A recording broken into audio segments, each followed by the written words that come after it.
Thermopylae. Now, when I say that, you probably picture a bunch of slow-motion, hot Spartans from the movie 300, but the real story is way crazier, because it actually happened. Back in 480 BC, a fractured group of Greek cities could barely agree on anything, and now they find themselves facing the largest empire the world has ever seen. Xerxes is marching into Europe with an army so massive, it drank rivers dry, and a navy that could literally make the horizon go dark. Thermopylae wasn't just 300 men holding a pass, it was the opening move in a desperate, brilliant, and chaotic fight for survival. And the craziest part of all, a political mastermind named Themistocles, equal parts genius and troublemaker, would set a naval trap so daring it would flip the entire war on its head. This is the raw, unpolished, and completely true version of the movie 300 and the battle that saved Greece. So, sit back, relax, and welcome to History Camp.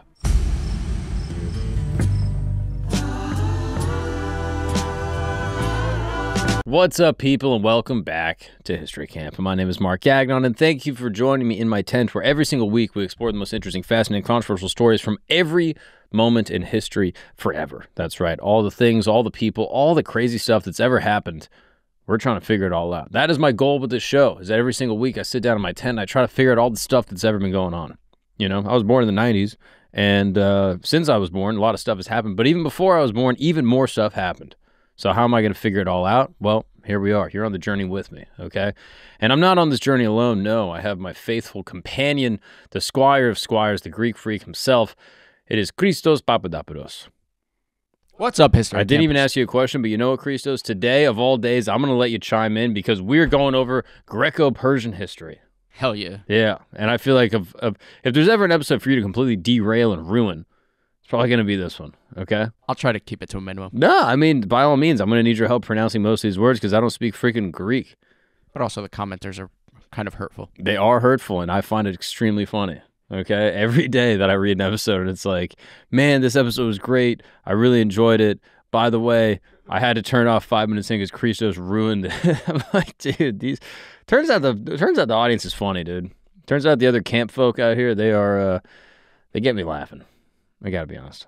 And salacious. And ruthless. And that is part of the appeal for me. I gotta be completely frank with you. But guys, I have great news. Today we're going through one of the most infamous battles in Greek history. And even more than that, a fascinating film that I've never seen. So that's pretty funny also.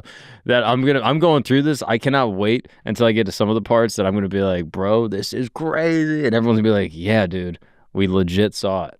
It already was on TV. You see the kicking into the well part, though. So. That's the only part I know. And I only know that because I watched, what's that movie where they parodied it? They did like a satire where like they kicked like Britney Spears into the well or something. It was like Disaster Movie or something. And I saw that and I was like, oh, okay. So look, I'm a history fan. I'm a fan of literature, okay? I like to read. And I don't watch movies, okay? I don't believe in it.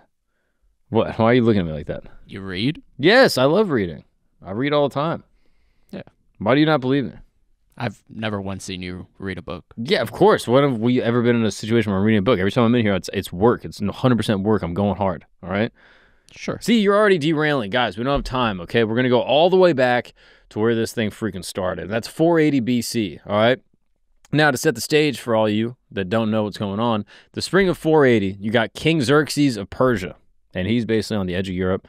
He's got a big old army, and he is basically watching his engineers pull off something crazy, okay? They're making two massive bridges that cross basically like the narrow strip of water that separates Asia from Europe. That's now known as the Dardanelles. This is a specific point called Hellespont. Now, they tied together hundreds of boats with like this sort of like thick, kind of like reedy, like flax and papyrus ropes, and then they laid wooden planks across it to basically form like a floating road that the entire army can march across. It's like insane. It's like an engineering marvel that the Persians pulled off.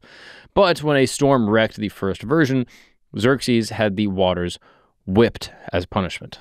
Yes, he was like, you know what? These waters aren't going to disrespect me again. I'm sending my boys out there. Ka-chow. All right. I don't know why they're Lightning McQueen, but that's what they are. Okay. They're beating the water up. And unbelievably, the second bridge actually worked. And that just kind of shows the kind of ruler that the Greeks are up against, because Xerxes was not going to back down. If it didn't work once, he's going to run it back. Now, you can see on the screen here, this is sort of the visual of the Hellespont crossing, and you can kind of see where this bridge was built in order for them to get across. Now, this isn't just a logistical, battle. This was a message. This was a form of early propaganda. The Persian Empire would cross into Europe, and even nature had to bend the knee to the king. Now, Xerxes wasn't starting fresh, right? He was finishing a job. His father, Darius, had already tried to, punish Athens and Eretria for backing a rebellion by Greek cities in Ionia. This is modern-day Turkey. And that invasion ended so badly that at Marathon in 490 BC, Athenian soldiers destroyed the Persian forces. Darius died before he could ever try again, but his son Xerxes was planning the ultimate comeback. So Xerxes had this empire spanning from Asia to Africa and was basically way bigger than anything in Europe at the time. And the Greek historian Herodotus claimed his army was over 2 million strong, which, to be fair, is probably an exaggeration. A lot of modern historians estimate it's like 200 or 300,000, which, that's still a big number. That's how many subs we got over here. You know what I'm saying? We got the camp army going strong. Dude, we need to get the sound effects, Christos.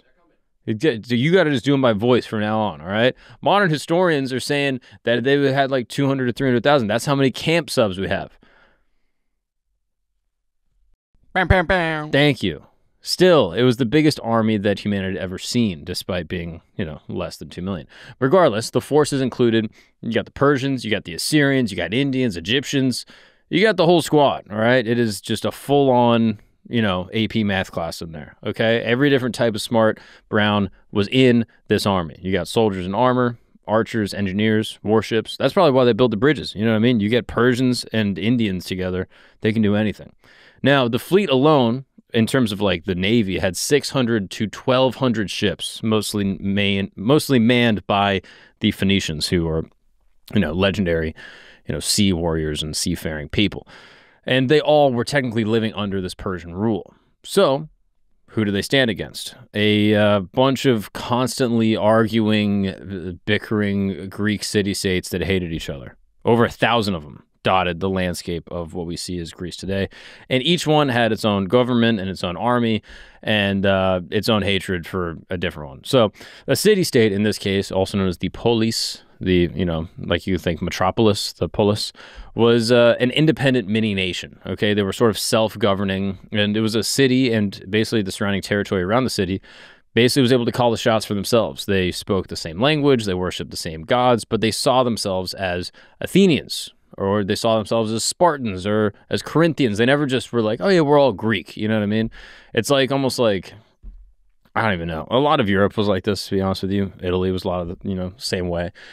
It's like, okay, we're like under this sort of like Italian, sort of rule, but we're Neapolitan, we're Milanese. Like this idea of like a national sort of unity, especially in this time, was pretty rare, and the Greeks were no exception. And they've been basically fighting each other for generations, okay? But still, Athens had changed since the Battle of Marathon, where they were able to, defeat the Persians. So this sharp politician named Themistocles convinced the city to use a recent discovery of silver ore to build a navy. Okay, they find the silver, they get a bunch of money. What are they going to do with it? We're building military reinforcements. They get the navy. So they basically start building these triremes, which are like these ancient ships, and they're super fast. They're powered by like 170 rowers each. And by 480 BC, Athens had about 200 of these triremes, making it the strongest naval power in Greece. The Athenians were kind of running the show militarily. They also had something unusual for the time, at least, which was Demokratia. Demokratia. Is that how you pronounce it? Demokratia. Demokratia. So, yeah, that's what I said. Demokratia, or democracy, right? This is where citizens, land-owning men, you get what I'm saying. They were able to vote directly on the laws that were going to govern them, okay? And most of these other Greek states were, ruled by kings or some type of like a oligarchy where the wealthy people kind of ran the show. Sparta, on the other hand, was Athens' total opposite. It was a military machine built on the backs of helots. And this was literally like an enslaved people who farmed so that Spartans could focus on military training. So they basically like outsourced all of their everyday work to these people, and then the tough Spartans were able just to do war stuff all the time. So these helots were basically descendants of conquered people, and they actually outnumbered the Spartans, like vastly outnumbered them, which meant Sparta lived in a constant state of revolt, right? You get too many of these indentured servants and these slaves. If the numbers get too crazy, then they can just rise up and basically crush your whole society. So this is one of the reasons why they maintained such a militarized society. And so they were focused on external war, but also trying to quell internal rebellion.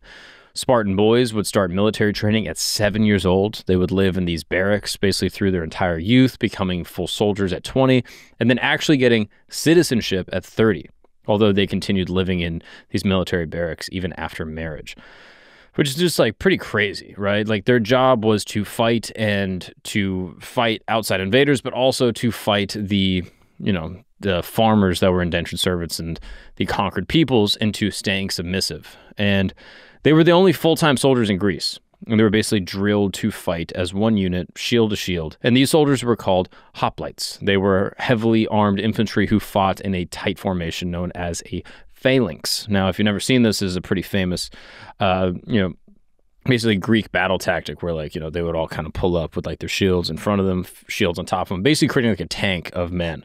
It was pretty sick. And if one guy fell, another dude would take his place, shield up. It was awesome. So basically each hoplite carried a large bronze shield that protected himself and the men next to him. And they created this like impenetrable sort of like, turtle shell. So other Greeks admired them, but they also found them really intense and serious and secretive and like borderline weird. Like they were like the ROTC kids of ancient Greece, like it's like, hey, what you're doing is noble. I like it, but also it's a little much. Do we need to be wearing camo to school every day? So regardless, we can say that the best land force were the Spartans and the best naval force were the Athenians. But the problem is, despite both of them being Greeks, they hated each other. And they can't trust each other or work together at all. So when news came that Xerxes and the Persians, all right, the Persian boys, the Mercedes G classes, that they're crossing into Europe with an army that was basically like the entirety of the horizon as far as you could see, most Greek states faced a choice. They could either just submit and be like, hey, you guys got it, don't kill us all, or they can resist and fight. And many of them chose to submit. They were like, hey, this is crazy. We're going to die anyway, so we might as well submit and let some of us live and, hope that we can gain freedom later. And now Persia typically allowed conquered people to keep a lot of like their own local governance and customs as long as they paid tribute and like acknowledged Persian authority. Their sort of colonial tactic was not unlike many other, empires in history where they would come through and just basically take money from, whatever the state was, but allow them more or less to operate and function so long as they submitted to the king. Now, resisting was a different story. This would basically risk total destruction. Thebes and most of Boeotia offered earth and water, kind of like these sort of symbolic traditional tokens of surrender.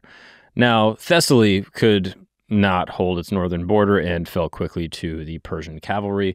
Argos remained pretty neutral, and some city-states in the Peloponnesus argued for fortifying the isthmus of Corinth and abandoning everything north of it, including Athens. So, as you can see, there's a lot of infighting and dispute politically about how they're going to handle the Persians on the horizon. But a coalition eventually forms. Athens and Sparta, the two most powerful military states in all of Greece, despite this mutual distrust, agreed to lead a united defense. Now, Corinth, Megara, and a few other smaller states joined in. They kind of sent whatever they could, and they sent envoys begging for help, but most cities refused or, sent, token forces, just like a couple hundred guys that would basically kind of stand around. Now, for the defense of Thermopylae, they mustered about 7,000 soldiers, and at sea they had 370 ships, most of which were from Athens. Now, to understand the strategy that would unfold, imagine the geography, okay? Xerxes' army had crossed from Hellespont, moving south along the coast towards central Greece. Now, you can see on the map here, more or less, the major points, okay? So, Hellespont, where they're coming in from Asia into Europe. And then you have Thermopylae, also known as the Hot Gates. This is a narrow pass between the sea and steep cliffs, perfect for defending your land. And then you have Salamis. This is a small island near Athens with narrow waters, ideal for trapping another navy. Now, these three places, the crossing, the stand, and the turning point, would basically define this invasion.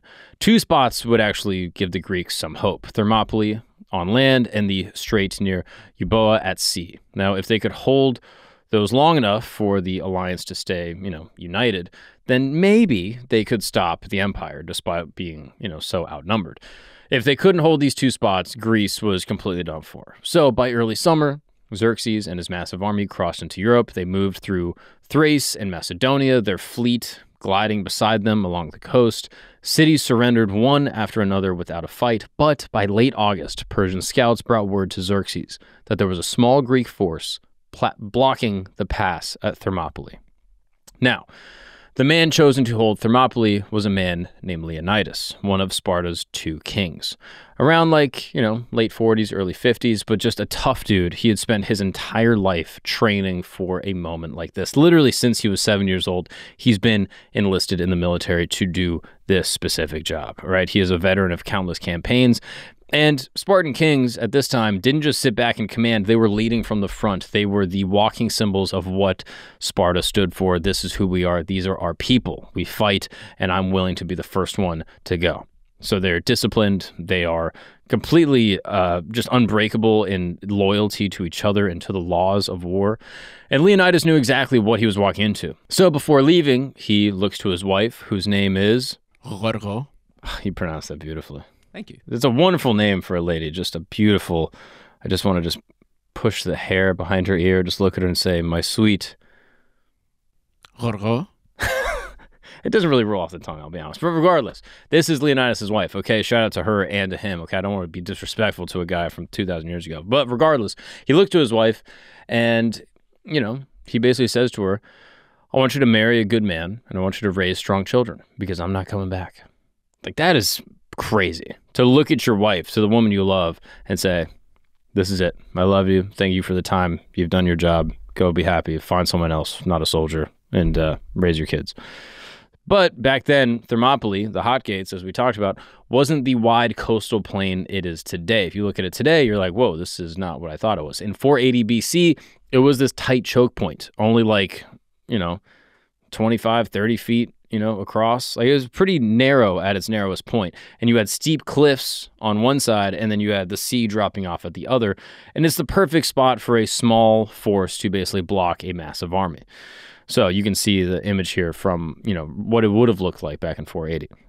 Now, Leonidas brought 300 Spartans, his personal guard, not just random soldiers, but these are like men who are handpicked to basically do this job. And on top of that, they all had sons to carry on their names. Now, this is very important for the ancient Spartans, that you were able to pass on your bloodline, pass on your lineage. So if you were a man that had no children, you would potentially be exempt from this job. But if you had your son, you were already moved on, which is kind of crazy to think about because these men feel like they have more to lose. Like, once you have a son, you're like, I have to live. But actually, it was almost the opposite for them. Once you had a son, they were like, all right, I did my job. I can move on. So all these men, 300 of them, with their lineage passed on.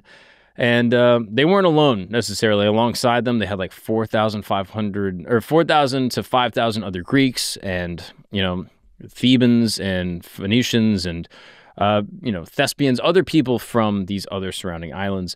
And altogether, ancient sources suggest that the Greek numbers were roughly between 5,000 and 7,000. Now, they repaired an old wall midway through the pass, basically setting up a defensive position, and they waited. Now, Xerxes and his army are coming across, and when they arrive, the Persian king sends scouts to basically go check things out. Now, what they saw must have been pretty confusing. Spartans casually, exercising and, brushing their hair and, just kind of chilling. A lot of them were naked. They're, just basically just tanning, under the sun, just, chilling. And they were sort of unbothered by the approaching army. So to the Persians, they thought this was crazy. They literally were like, King Xerxes, the men are just chilling and flexing and groom themselves. It's very homoerotic, to be honest with you, but we don't really know what's happening. But to the Spartans, this was actually like a sacred ritual. This was how they readied both body and spirit for war. So when Xerxes asked Demaratus, a former Spartan king that was now living in exile, that was actually in his court, what was going on, Demaratus told him they're preparing to fight to the death. And before these Spartans fought to the death, they would literally spend these times like sort of grooming and like, you know, not living in this high moment of intensity, but just sort of like relaxing and like sort of enjoying the world around them because they knew that these would be their final days. Now, Xerxes waited for about 4 days, assuming that the Greeks would, you know, get nervous and flee, or that, you know, they would have enough people desert that they would basically just surrender.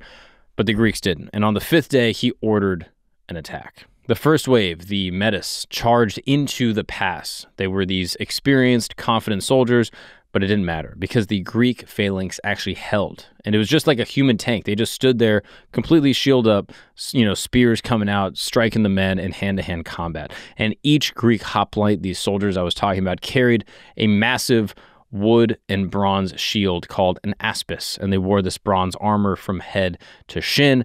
And they fought with these long spears, you know, some of them like 8 to 9 feet, stabbing in formation, shoulder to shoulder, shields overlapping. And it was just this unbreakable unit that was going through this channel. And inside the pass, the Persians couldn't use their numbers, right? Because they have thousands and thousands of men. But when the pass is so small, they're funneled straight into this Greek wall of shields. And then they started dying there. So these men were basically cut down and then forced to retreat. So then Xerxes basically gets the men back, you know, the ones that basically retreated. He was like, guys, what happened? And they're like, dude, they have this like human tank thing. And he was like, oh, God, all right. Send in the Immortals. Now, the Immortals, these are Xerxes' elite guard. This is 10,000 men, and they always kept basically just a full clip of these dudes ready to rock. So these were the best soldiers that Persia had, okay? But even they couldn't break the Greek line. The Spartans were just brutally disciplined. They would stand there, they would fake retreats to lure the Persians towards them before turning around and crushing them.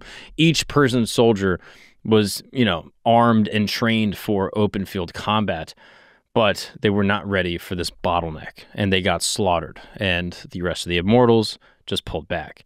So for 2 days, the Greeks were holding. And on the first and second day of battle, wave after wave of Persian troops dying trying to get into the pass. The archers then were trying to shoot, but they couldn't shoot effectively in this, you know, confined space. And the cavalry, you know, with horses was completely useless.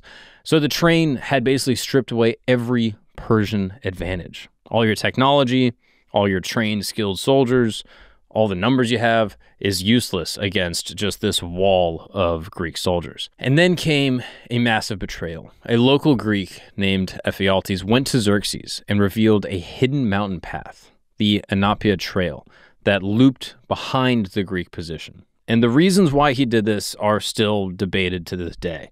Some say it was for money, others say it was out of spite, but either way, it changed everything. So that night, Xerxes dispatched the Immortals to basically seize the mountain path. About 1,000 Phoenicians had been assigned by the Greeks to guard it, but in the darkness beneath the oak forest, the Immortals advanced silently and swiftly. And when the Phoenicians sensed movement and realized that the Persians were upon them, they retreated to higher ground, assuming that the assault was aimed at them. Instead, the leader of this unit of Immortals ignored them and just continued down the trail toward the Greek rear, moving to basically outflank Leonidas and trap this, you know, main Greek position from behind. So during the night, deserters would bring warnings, and at dawn, Greek sentries running down from the heights were confirming the news that the Persians had actually outflanked them.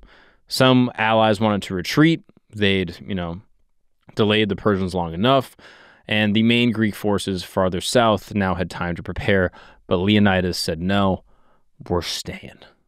I'm not effing leaving. That's what he said. He said, I'm staying right here. So he dismissed most of the allied troops, sending them to safety. Only the 300 Spartans, along with, you know, the helot attendants, the, you know, the sort of slaves that had to fight. Although people dispute how many of these sort of indentured servants had to be there. Regardless, 300 Spartans, their helot sort of attendants, 700 Thespians refused to leave, and 400 Thebans remained, who, you know, many have been kept hostage because they had tried to surrender during the final part. Anyway, regardless, okay? I mean, shout out to the Thespians, which is sick as hell, that they were like, nah, dude, we're down. We're let's bang. let's run it up. So Leonidas basically knew the choice was death. Okay, if he was successful, he would be cemented into the history books forever, and if he wasn't, then he was dead, and potentially the entire Greek city-state was dead. It was a lot on the line. And Spartan law forbade retreat completely. They just said, if you retreat, it's death sentence. So leaving might shatter the Greek morale, but Leonidas knew that staying and dying would give Greece a story that could potentially unite it.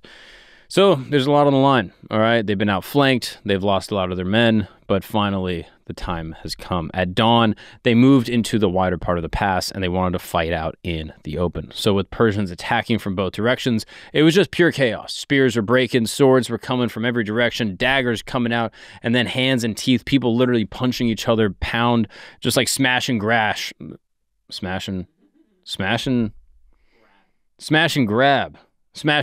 full-on Khabib Nurmagomedov, like that type of vibe, all right? It's just like all-out brawl to the death, WWD, like Hell in a Cell, but like 700 on 700. So Leonidas fell early, and both sides just fought over his body, basically, on the battlefield.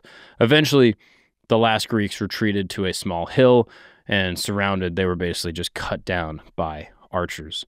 Xerxes was enraged, He had Leonidas' body beheaded and impaled on a stake, which was really shocking to the Greeks, who basically considered like the mutilation of the dead to be a very deep disgrace, but this is exactly why Xerxes did it. Later, much farther in the future, when the war was officially over and the Persians were driven out, the Spartans built a monument at that site, a stone lion for Leonidas, and carved basically an epitaph that still gives chills to many of the people that read it to this day. It says, "Go tell the Spartans, strangers passing by, that here, obedient to their laws, we lie."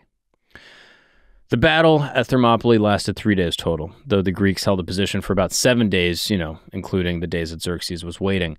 And the Greeks may have killed between, around like 20,000 Persians, although modern historians consider this figure potentially inflated. The true number is unknown, but was certainly substantial enough to shock Xerxes and his army. But numbers aside, it just changed everything. It proved that the Persians could be stopped, or at least held off for a period of time, and that disciplined free men could stand their ground against an empire. It became the story that inspired the rest of the Greek people and the Greek city-states to fight.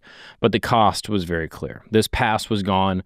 The road to Athens was completely wide open, and with Thermopylae lost, there was nothing left to stop this invading Persian army from sweeping south through central Greece.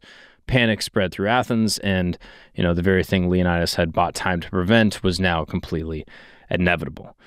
While Leonidas was fighting at Thermopylae, the Greek fleet fought a series of engagements against the Persian navy off the northern coast of Euboea. Euboea, right? That's how I say it? Thank you to my Greek translator.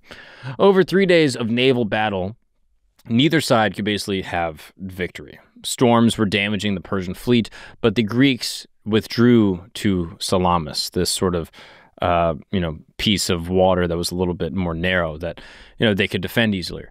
And they did this because, the fall of Thermopylae left the position at, this original naval battle site completely exposed.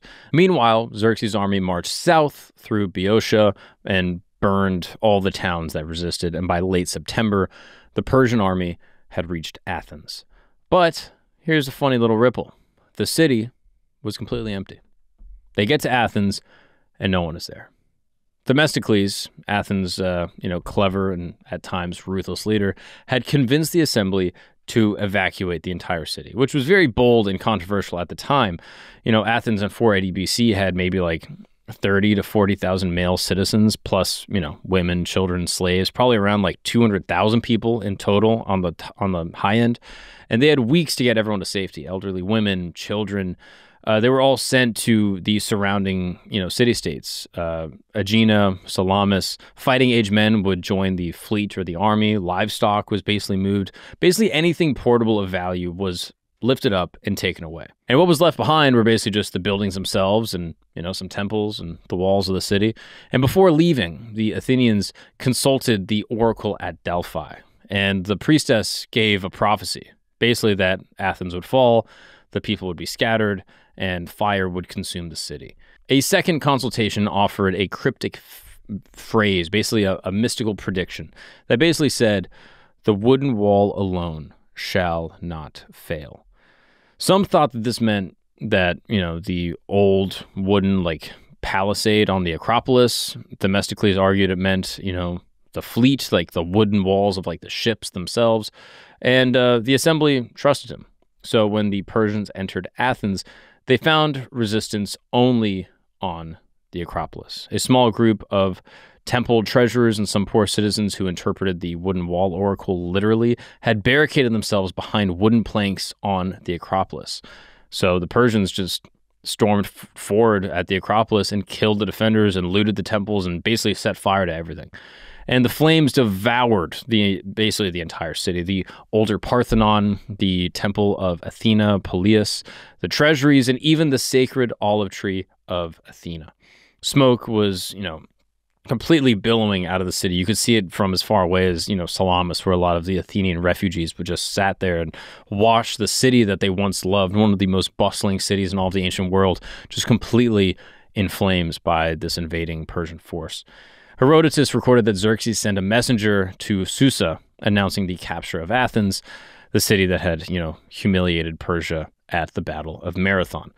And Xerxes effectively, avenged his father Darius, who was defeated in this battle by the Athenians. He got his get back. So for the Greeks watching from Salamis, the burning was tragic. I mean, it's the most awful thing you can imagine. I wonder if you could compare it to the French watching Paris fall to the Nazis. They just stood there as, Hitler basically climbed the Eiffel Tower, just damn, we got God. How awful of a visual must that be?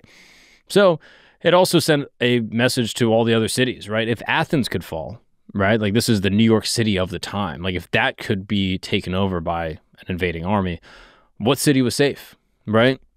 Some Peloponnesian commanders argued to basically retreat to, Corinth, to the small little isthmus, a small little piece of land, and basically fortify it and abandon all of central Greece entirely. Protect only the Peloponnesus by holding the narrow isthmus of Corinth, and, that could be our little spot. We'll all be safe. But the Athenians and their allies pushed back. Such a strategy would leave half of Greece under Persian control permanently. What's up, people? We're going to take a break because we got new merch. That's right. It is the holiday season, and the good folks over at Camp R&D have been cooking up in the lab. We got the Christmas sweaters with the aliens. We got the Christmas sweaters with the conspiracy vibes. You already know. I mean, this one might be my favorite one. A Christmas tree full of aliens.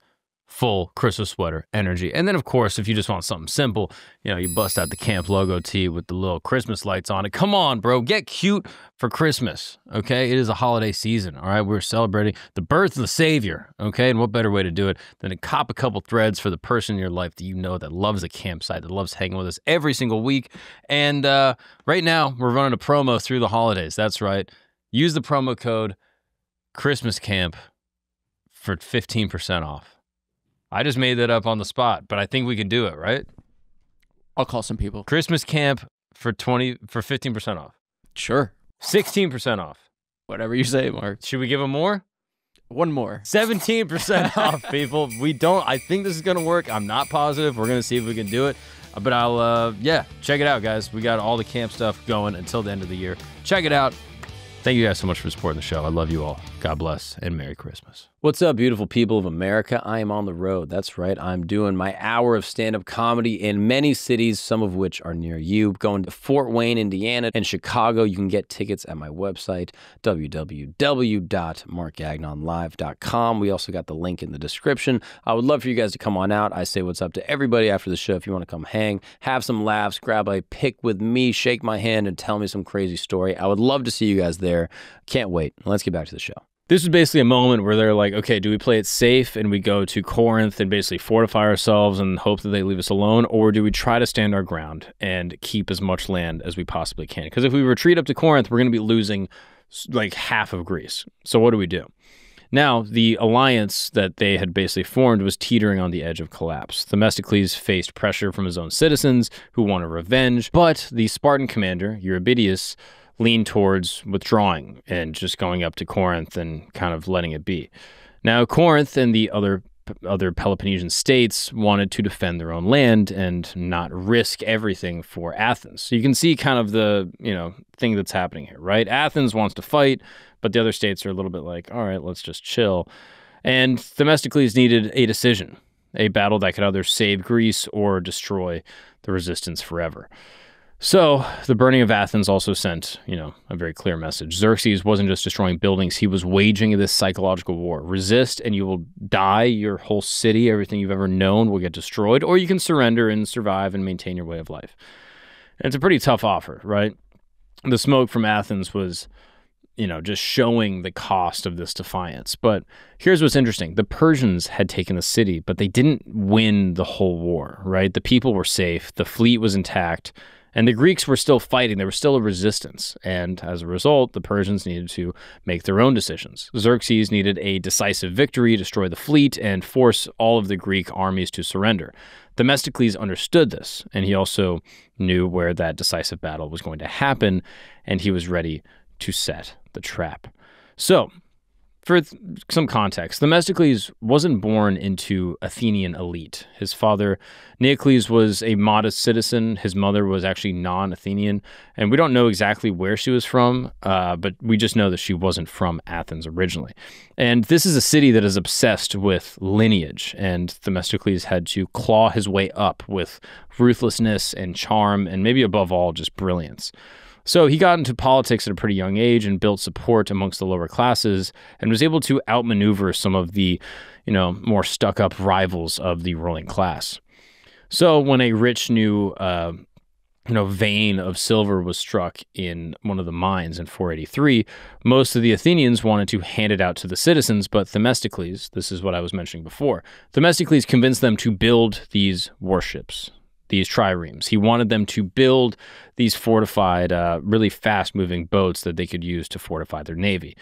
And he basically argued that they needed to have a navy because they knew that the Persians were potentially on their way, and they had already had ongoing wars near Aegina. Now, in truth, they were just sensing that, there was threats on the horizon. They didn't know exactly what, they just had some feeling that the Persians were going to try to come in. Again, this is 3 years before the war had actually broken out, but that's just how clever Themistocles was. Now, Athens had become a naval power, but the ships needed rowers, and they needed thousands of rowers, and that's where the Thetes, the Athenian poor citizens, basically came in. They would normally be excluded from politics or from, military work, but in this case, they became vital because these triremes required a ton of discipline and coordination and stamina to row. And so basically giving them, all of a sudden, like the lowest class was given like this military clout. Democracy and naval strength were basically now reinforcing each other. And this was all the work of Themistocles, who had a really sharp sense for reading people in situations. And he knew that Sparta didn't really trust Athens and that most Greeks, feared Spartan domination almost as much as they feared the Persians because they saw the Spartans as like rogue, crazy people. And so this alliance between them was shaky, and it was basically held together only by this immediate threat of invasion. And so to keep it working, Themistocles did whatever it took, and he basically had to, kind of charm and manipulate the Spartans. Even ancient writers who admired his genius said that he wasn't really a saint. They called him ambitious and really self-serving. Plutarch even said that Themistocles cared more about Athenian power than about personal honor, and probably, more about his own rise than either of them. Now, as Athens was burning, Themistocles faced a critical challenge. The Peloponnesian commanders wanted to retreat south to defend Corinth. The Athenians, now homeless and furious, wanted to win and continue forward. So Themistocles came up with an idea. He basically said, we're going to fight the Persians again. Now, keep in mind, Athens had already been destroyed at this point. They're seeing this plume of smoke from the city they once loved completely burning to the ground, and he says, I still want to fight. But now we're going to take the fight to a new place. We're going to Salamis. This is a narrow strait between the island and the mainland. The tight waters would basically neutralize the Persians' numerical advantage and favor the Greeks once again, and they could basically now use these triremes to close the quarters on either side of this small little strait of land.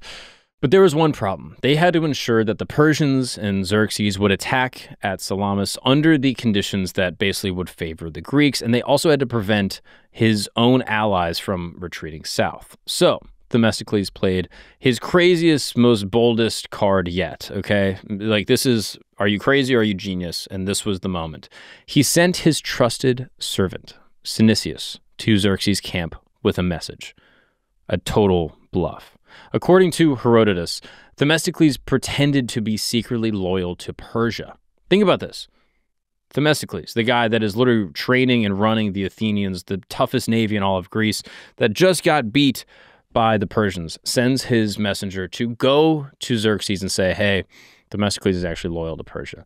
And he told Xerxes that the Greek fleet was panicking and planning to slip away during the night, retreating to the Isthmus of Corinth. Now, if Xerxes wanted to crush them once and for all, he had to seal off the exits from Salamis immediately. Xerxes now has an option. He says, well, this is pretty great that the leader is loyal to Persia, and he's basically telling us what we want to do if we want to win this war once and for all. And Xerxes fell for it. Now, what's crazy and really interesting about this is that this story matched everything that Xerxes' spies had already told him. The spies were coming back from, scouting out the Greeks and trying to learn what was happening in these Greek city-states. And they were going back to Xerxes being like, yo, the Greeks are fighting all the time. They're terrified of the Persians. They don't know what to do. They're all arguing. They have this democracy. It's not functioning properly. They can't decide what to do or where to go. And so when this, messenger comes over from Themistocles and tells Xerxes, like, hey, the king is actually loyal to you guys, it sounded so believable. So that night, he ordered his massive fleet to move out and block every escape route. Egyptian ships were sent to circle around Salamis to block the escape routes to the west, while the main Persian forces, with Phoenicians to the sort of right side and the Ionians on the left side, deployed across the strait's entrance. So by the morning, the trap was set. The Greeks were completely boxed in with nowhere to run. And Xerxes is like, all right, we did it. Now it's time to just basically round them up, and we will have won the war and crushed this naval threat once and for all. Thank you, Themistocles. What he didn't consider is that Themistocles had played him. You see, he pulled it off. The Persians were now locked into a fight in the narrow strait, exactly where he wanted them. The Greek fleet, this actual, naval force, couldn't retreat if they had tried, and Xerxes had cut off every single exit. That meant that there was no more arguing amongst the Peloponnesian commanders about running away. They had no choice but to now stand and fight. Literally, Themistocles forced his own allies to fight to the death because he knew that given any other choice, they would escape. So he gave Xerxes his battle plans to force them to all stay and actually bang. It's really crazy. But what's wild is that Themistocles had actually outsmarted both his own allies and his enemies to create the battle that he needed. His whole plan relied on understanding how his navy actually fought. These triremes are really powerful military technology for the time. Okay, they're, like 170 rowers that are all working in perfect rhythm. The ships are, like 90 feet long, something like 15 feet wide. Like, they're really skinny, really fast, okay? And it had this bronze ram at the front built to basically smash through enemy ships. And if you got 2 or 3 of them to crush your ship at once, then you might be sunk. So these vessels were really fast, really nimble, and designed to literally ram into boats. But they were super vulnerable if, struck anywhere else along, like, the hull. So if they got struck at any point, the boat would basically just break apart. So one key maneuver was very, very complicated and also has a Greek name that I cannot pronounce. So we're going to go to my friend Christos phoning a friend. This maneuver is called Diakplos. Diakplos. Now, this was a fantastic maneuver where basically they would row hard enough through the gaps in the enemy line, and then they would swing sharply to then ram their sides or like their rear. It was like a really, really difficult move where like you're going around and then back around, and it just had, you basically needed a ton of timing and teamwork and like one coach to basically tell everyone what to do at the right time. So pulling it off was extremely difficult. But the Persians and the Phoenician triremes were similarly designed, but often lighter and faster, while the Greek triremes were heavier and more solidly built for this ramming tactic. Now, many Persian ships carried extra soldiers. They had these Marines that were trained to jump aboard enemy vessels and actually fight hand-to-hand, and their whole strategy relied on getting close enough and using the sheer number of men to basically overwhelm them. And that worked really well in the open seas, But in this, twisting strait of Salamis, it was actually a disadvantage. So just to remind you, these are the three choke points, right? You had Hellespont, you had Thermopylae, and this is the last one, the Strait of Salamis. It is once again a geographic position that is beneficial to the Greeks, that if they can hold this off, then there might be a chance at sending the Persians out once and for all. Now, Themistocles understood this. He knew how the Persians were thinking. They were confident, a little overextended, but really eager and maybe too ambitious to crush the Greeks in this moment.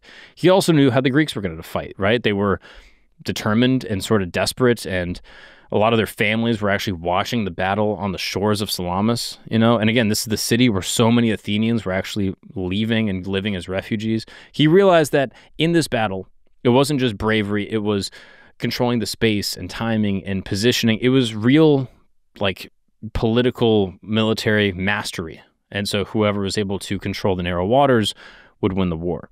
So that night, the Greek camp was tense, but they were focused. Okay, the hoplites were sitting by the torch and, chilling by the fire, sharpening their weapons. The rowers were stretching. Some were trying to sleep, but most of them couldn't. Themistocles was walking among them, speaking quietly, offering confidence, when people were feeling afraid.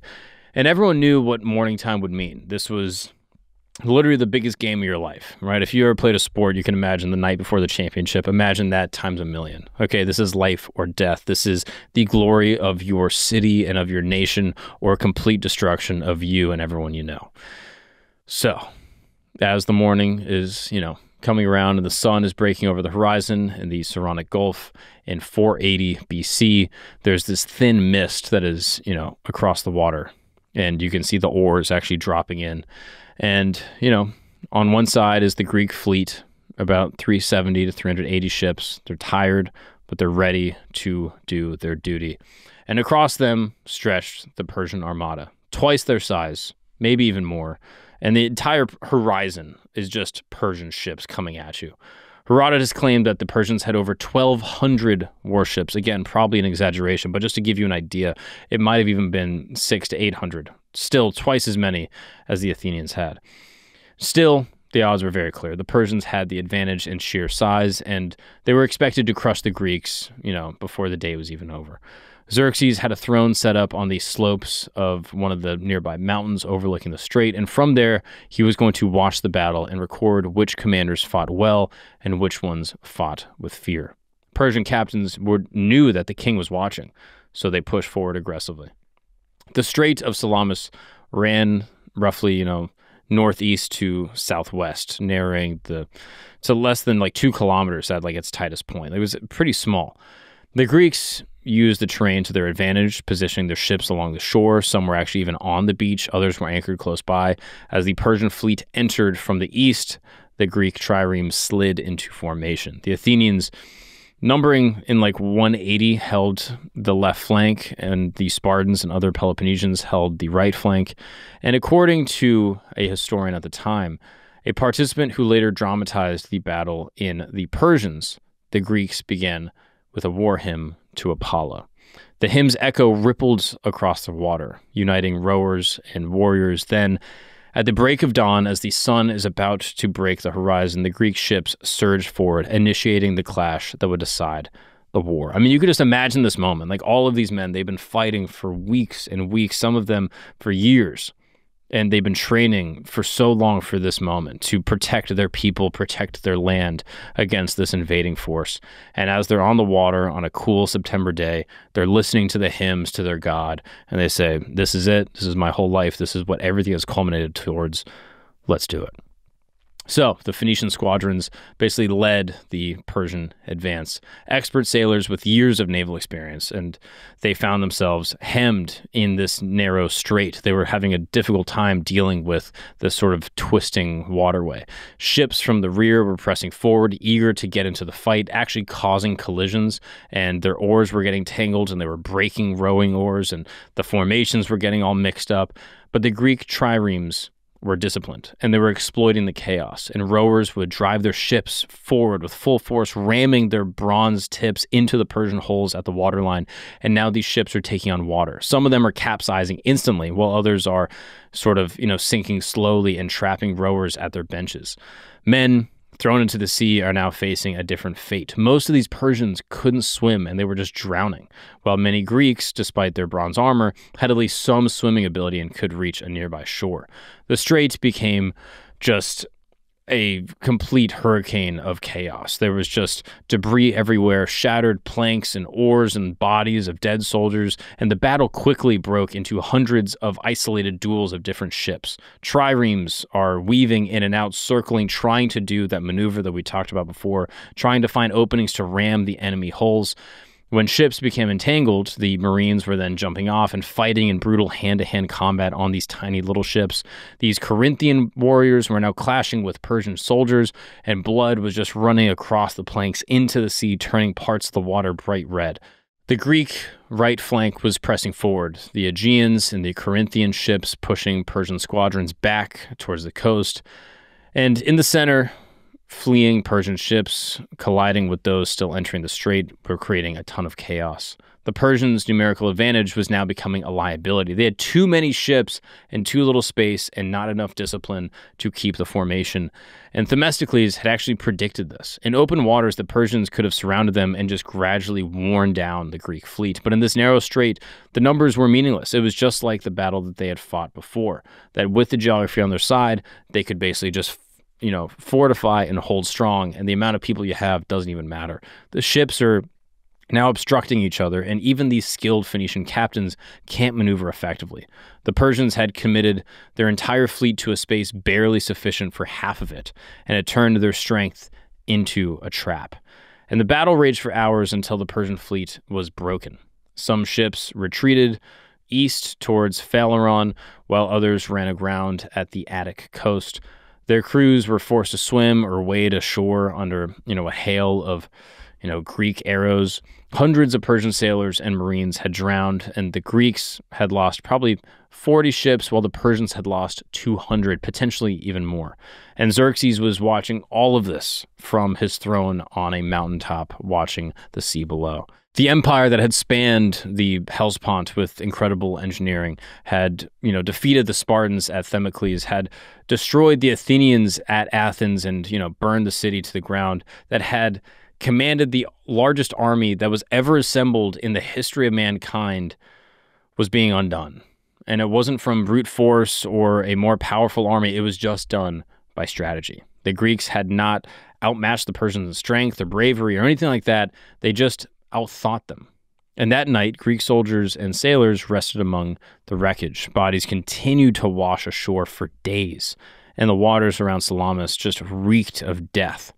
Yet the Greek fleet remained operational while the Persian navy was crippled, completely hamstrung. And Xerxes could no longer supply his army by sea nor secure his lines of communication. And with the fall and the winter approaching, maintaining such a massive force in this hostile territory through the winter, it was just a death sentence. So within weeks, Xerxes began his withdrawal from Greece. He left a substantial army under the command of his best general, Mardonius, who would spend the winter in Thessaly and Macedonia, and return to Asia with much of the army, though Mardonius retained a substantial elite force. Now, the war didn't end at Salamis. Through the winter of 480 to 479 BC, Mardonius regrouped in Thessaly, gathering, allies and rebuilding the army and, basically regrouping his men and basically planning another strike. He even offered Athens like a deal. He basically said, you guys get full autonomy. You get to do everything that you're doing right now. Just build an alliance with Persia and I'll give you gold to rebuild your city. Just, work with us and we will not destroy you again. And Athens refused. That's how proud the Athenians are. And by summer, Mardonius marched south again, burning what was left of Athens for a second time. And the Athenians once again fled to, Peloponnesus once again. The final showdown came at a place called Plataea in a town known as Boeotia. And a united Greek force led by Spartan commander Pausanias and joined by, different contingents and allies from across the mainland met the Persians head on. And the battle once again was fierce and decisive. Mardonius, the leader of this elite Persian force, was killed and the Persian line was broke. And that same day, at least according to the historian Herodotus, Greek forces struck again, destroying the remaining Persian fleet on the Ionian coast. Whether or not the timing is true, the result was very clear. Xerxes' grand invasion of Greece was officially finished. Athens rose from the ashes faster than anyone had expected, and the people were sort of invigorated with a new life. They built new temples and new walls and had these new ambitions, and the city was built into something greater than it was before. And from the ashes came the Delian League, a defensive alliance led by Athens to guard against Persia. And over time, it became something new entirely, the Athenian Empire. Silver from the Laurium mines, a powerful fleet, and the democratic energy of its citizens made Athens the dominant power in the Aegean. Now, meanwhile, the Spartans turned inward. It had led Greece through its darkest days, but now it withdrew into suspicion and isolation, more focused on keeping, its enslaved helots under control than actually going out and leading abroad. And by 460 BC, mistrust between the Athens and Sparta hardened into an actual hostility, and it erupted into the Peloponnesian War. Now, this was a brutal conflict that shattered both and basically ended the Athenian Golden Age. And this is effectively like a Greek civil war, you can imagine. But Thermopylae and Salamis lived on in the minds and the hearts of the people that witnessed it. They became more than battles. They became myths, right? They became something bigger. They became something for nation building. Thermopylae stood for courage and sacrifice. 300 men holding a pass against one of the largest armies ever assembled became the symbol of duty and honor. They men didn't retreat. They chose to die on the battlefield for their people. Now, the details of exactly what happened, they didn't matter as much as the symbolic meaning. And Salamis stood for intelligence and strategy, the triumph of intellect over the brute force, proper David versus Goliath. Themistocles became the image of the clever Greek. He was cunning and adaptive and willing to bend the rules in order to win. And together, these two victories shaped how Greeks for generations would see themselves. The Persian Wars became the origin story of freedom and democracy against tyranny. Civilization resisting barbarism, a story that later generations would stretch into even like a West versus East narrative. It's propaganda like anything, but it is powerful propaganda specifically for the people of ancient Greece. Now, the Persians, let's be honest, right? They're no monsters, right? The empire was like any empire, and empires are generally pretty effed up. Empires are almost always doing evil stuff, and they are, advancing, and they're efficient, and in this case, quite tolerant that if you submitted, you could keep your people. But history is written by the victors, and in this case, the Greek version won.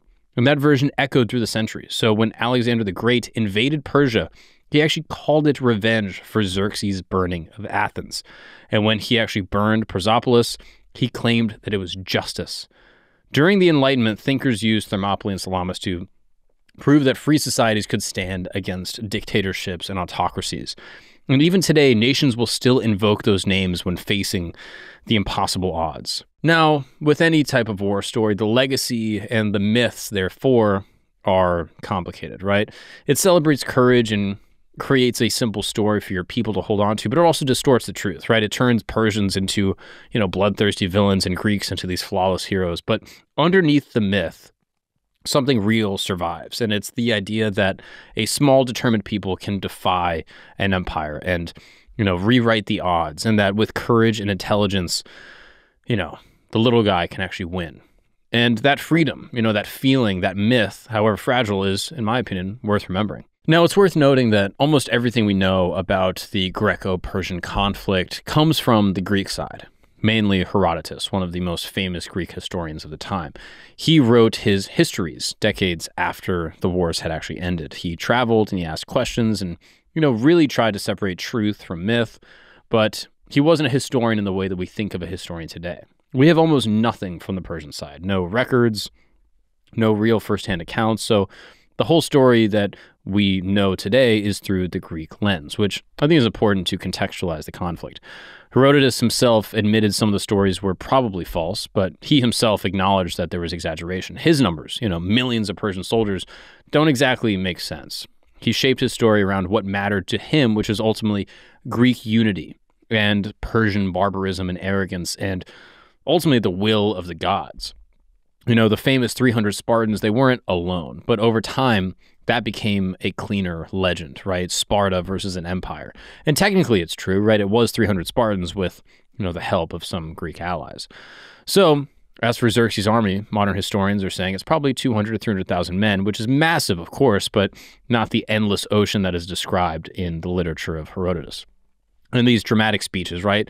Leonidas' farewell, Themistocles' strategy debates, maybe didn't happen exactly as they were written, and they were probably the storytelling and the myth building of later generations.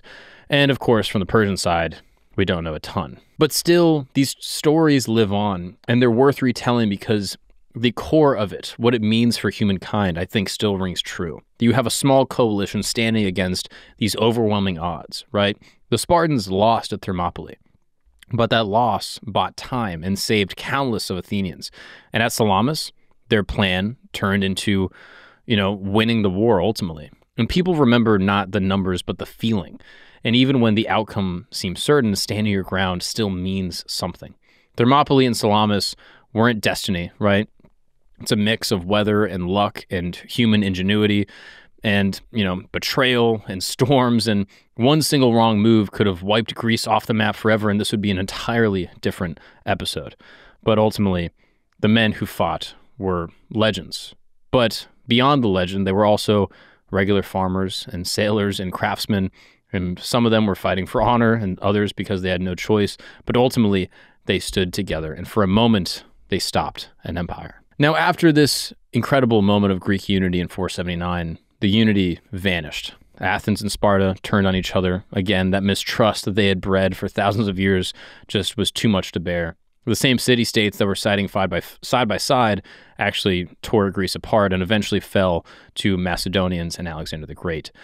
But in the years that followed, Greece changed the world. Philosophy, art, theater, new ideas about power and citizenship and how to govern a nation state, notions that people could actually govern themselves, that democracy could work and stand against tyranny, changed the world, even to this day. The legacy of this moment in, Greek history, I think, has inspired American revolutionaries and, in a way, created the American empire as we know it today.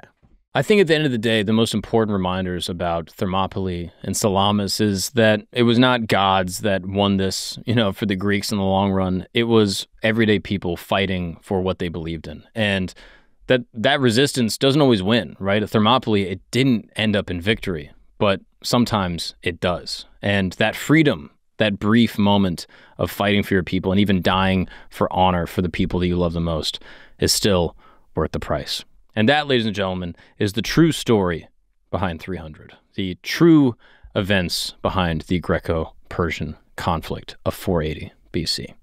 I mean, that's fascinating. Christos, your people are badass. I had no idea. We can't help it. I mean, Winston Churchill.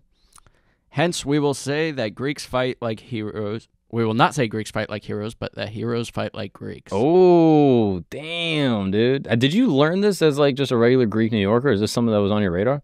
Yeah, Greek school, they definitely... They harp on this, huh? Oh, yeah. Is there a part of Greek school where you're learning all these stories and then they're like, yeah, and then around, 500 BC, we kind of stopped?